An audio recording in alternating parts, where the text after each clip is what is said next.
Seminário no Ar, curso bíblico sobre Deus e as Nações. Aula número 33, o poder indireto dos cristãos. Este assunto é sumamente importante, porque é necessário que compreendamos qual é o poder que está à nossa disposição, quão grande poder nós temos. E graças a Deus, porque este é um poder indireto, não é um poder direto.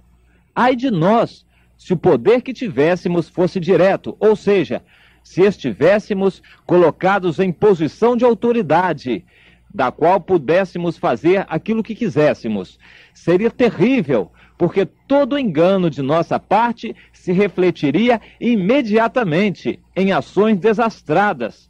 Isto não é o que Deus tem planejado para nós, mas como o Senhor nosso Deus é o Todo-Poderoso em todo o universo, nós temos os anjos de Deus à nossa disposição, ao nosso serviço. Está escrito que os anjos de Deus são ministros, servos para servir aqueles que hão de herdar a salvação. Ou seja, os anjos são enviados de Deus para nos servir a nós. Eles estão à nossa disposição com poder, não para fazer aquilo que nós queremos, mas para fazer aquilo que nós necessitamos. Que coisa maravilhosa! Os anjos estão nos servindo, mas não para fazer o que nos dá no coração. O arroubo de nossa vida não pode ser cumprido imediatamente. Há que passar por um filtro, há que ser filtrado, trabalhado, há que ser peneirado para não deixar que nossas precipitações se manifestem em atitudes destruidoras. Seríamos dessa forma semelhantes ao mundo. Os grandes ditadores, os homens que têm poder em suas mãos no mundo, constantemente tomam decisões precipitadas, decisões enérgicas, das quais resultam, quantas vezes, mortes, resultam fracassos, resultam crises, guerras tremendas. Um governante que usa de seus poderes para lançar o seu país à guerra é quase sempre um inconsequente, um irresponsável, porque ele estará jogando não com a sua própria vida, mas com a vida de milhares ou milhões de subordinados seus, e ele só faz isto porque tem este poder direto à sua disposição. Mas o que Deus quer de nós é que tenhamos poder indireto, ou seja, o nosso poder e a nossa autoridade sejam filtradas por uma comissão de bom senso, sejam filtradas por alguém que tenha a capacidade de filtrá-las de forma que trabalhemos construtivamente e não destrutivamente. Deus quer, portanto, que o nosso poder não seja de qualquer forma liberado para agir a qualquer momento. Não é assim. O poder do mundo, vamos caracterizar o poder do mundo e o poder daqueles que pertencem a Deus, o poder do reino de Deus. São coisas diferentes. O poder do mundo é um poder inconsequente, é uma autoridade que todos querem para estar à sua disposição a qualquer momento. O poder no reino de Deus é diferente, é um poder construtivo. E esta é a grande diferença entre o mundo e o reino de Deus. O poder que os servos de Deus têm é um poder para construir, para edificar, para abençoar, para libertar as vidas. E o poder que Satanás exala e delega àqueles que lhe pertencem é um poder destrutivo, é um poder de arrasar. E Deus não quer que no meio do seu povo, no reino de Deus, haja ninguém com autoridade muito grande. O homem não foi feito para trabalhar sozinho. Qualquer homem que guarde em si mesmo uma grande parcela de autoridade, de poder, e que tenha a liberdade de usar esse poder quando quer, isto é contrário aos planos de Deus. Não pode haver nenhum papa no meio do povo de Deus. O papa que nós temos é só um, é Jesus Cristo, nosso Senhor. Não pode haver na terra um homem que tenha em si guardadas todas as prerrogativas de agir a qualquer momento e de autoridade indiscutível. Isso porque não há homem que seja forte em si. Não há homem que seja sensato o suficiente para tomar decisões sábias. O homem se precipita e, como todo homem é falho, por mais sério, por mais sensato que seja ele, mais cedo ou mais tarde ele tomará decisões terríveis e lançará lama sobre o rosto de muitas pessoas e causará catástrofes. Homem, então, não pode ter em si tanto poder junto.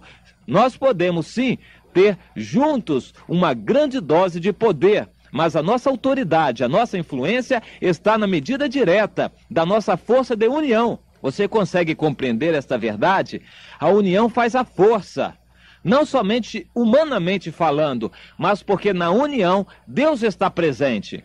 O ditado então se reveste de uma verdade muito mais clara e insofismável, quanto mais juntos de Deus estão esses que se unem. Se nós nos unirmos em Deus, então não há força que possa nos opor, não há força que possa resistir. As portas do inferno não poderão prevalecer, porque estamos unidos, não somente unidos uns com os outros, mas unidos no Senhor Jesus. E se estamos unidos, as nossas decisões, nossas fraquezas, nossos fracassos são peneirados, são consertados pelos nossos irmãos, de maneira que, juntos, nós somos uma força imbatível. E é por isso que Jesus Cristo, Filho de Deus, disse que no amor de uns para com os outros estaria nossa força. O mundo nos conheceria pelo amor de uns para com os outros. Isso porque, no amor, o Senhor Jesus está pelejando por nós. Quando estamos juntos, estamos certos. Quando estamos juntos, estamos fazendo aquilo que é coerente com a vontade de Deus. Então, o resultado, Deus estará pelejando por nós. Os seus anjos estarão pelejando a nosso favor. E o resultado é que não há força neste mundo capaz de se opor àqueles que estão unidos no Senhor Jesus. E é por isso que a nossa pregação é dura contra aqueles que dividem a igreja de Jesus Cristo. Porque divididos, nós não somos nada. Divididos, aqueles que pertencem ao Senhor não têm nenhum poder. São vítimas de Satanás. E o pior de tudo, vítimas desprotegidas. O que o inimigo quer não é propriamente nos enfrentar pela frente. Ele quer semear em nosso meio a semente da discórdia, da dissensão, da facção, do sectarismo, do denominacionalismo, para que divididos sejamos presa fácil dele, porque divididos estaremos pelejando uns contra os outros. E Jesus Cristo disse que uma casa dividida contra si mesma não poderá prevalecer. Será que você consegue compreender a importância deste princípio, de que a união faz a força, de que juntos nós somos o povo de Deus e separados nós não somos nada neste mundo? Unidos nós somos grande autoridade neste mundo, embaixadores do reino dos céus, um reino imbatível, um reino eterno. Separados, nós somos nada, nós somos apenas religiosos humanos, sujeitos a todas as influências do mundo, e assim sem poder qualquer. Mas o nosso poder está na medida direta da nossa união. À medida que nós conseguirmos nos unir, não há força neste mundo que conseguirá nos dividir. Mas para nos unir, é necessário que cada um ceda em si mesmo de suas doutrinas, de seus preceitos, de seus preconceitos, de tudo aquilo que tem em si mesmo como barreira, e aceite, tolere o seu irmão, ainda que o seu irmão seja aos seus olhos desprezível, mas nunca ele será desprezível como você é desprezível aos olhos de Deus. No entanto, Deus amou a você, então a obrigação de aceitar ao seu irmão é o mínimo que Deus espera de você. E se você coloca na posição de julgar o seu irmão, você está contra Deus, você está fazendo como aquele servo que foi perdoado de uma grande dívida e não quis perdoar uma pequena dívida. Você estará sendo inconsequente e, evidentemente, Deus não pode se agradar em você. Mas entenda que a sua força está na medida direta em que você consiga se submeter e viver em união com seus irmãos.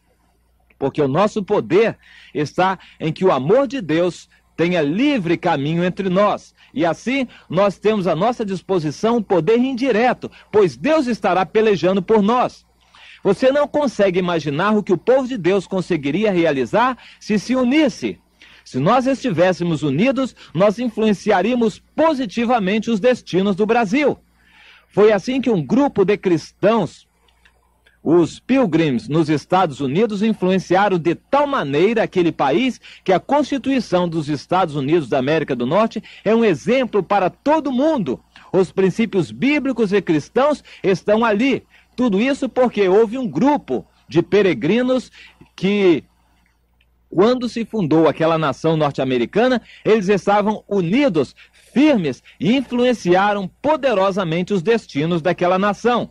Mas veja o que diz o Salmo 81, no finalzinho, versículos 13 a 16. Deus desabafando: ah, se o meu povo me escutasse, se Israel andasse nos meus caminhos, eu de pronto lhe abateria o inimigo e deitaria a mão contra os seus adversários.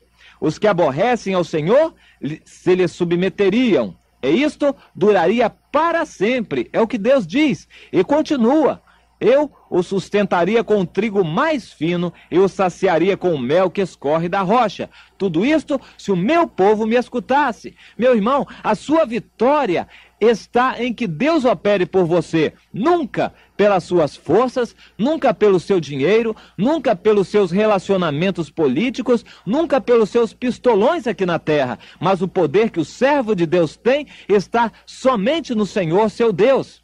Se você estiver em obediência ao Senhor, certamente você estará se unindo aos seus irmãos. E assim, se estivermos no caminho de Deus, fazendo a vontade do Senhor, veja e preste bem atenção, não a nossa vontade de construir grandes templos, de ter uma igreja grande, de fortalecer a nossa denominação. Não, de forma alguma.